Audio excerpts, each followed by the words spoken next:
Hello, class. I wanted to answer a question from the 3-2 homework assignment, problem number 7. Looks like you're given a random sample of college students, and they're asked how many hours per week do they work outside of the home, and their answers are summarized here. So the first thing we need to do is create a frequency histogram.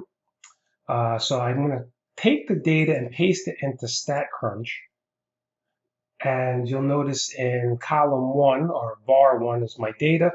So I press graph, histogram, my data is here. It's a frequency histogram. And this is going to be a crude histogram. You know, there's plenty of things I can do to clean up the data, make it look nicer, but I just want to really get the overall shape of my data. So, you know, this looks pretty much like a bell-shaped curve, really. So let's take a look at our options here. All right, so this one doesn't look to represent my data. You'll notice I have two bars here that are the same. So it's one bar, then two bars are the same. Then I have a big bar here. And when I look at this graph, I don't see those two bars that are at the same level. However, choice A, you'll see how I have a bar, then I go up, and then there's two bars, I go up, there's one bar.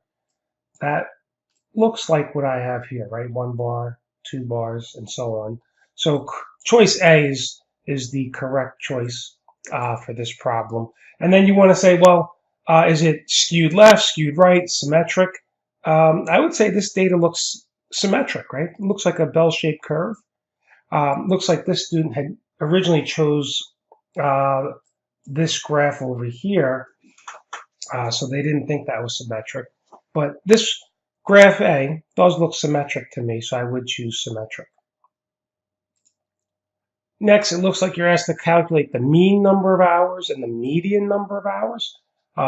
We can quickly do that using StatCrunch again. Since we have our data here, if I press Stat Summary Statistics in column 1, and I think we need the mean and the median, so I can click Mean and scroll down for median. I'll hold the Control key.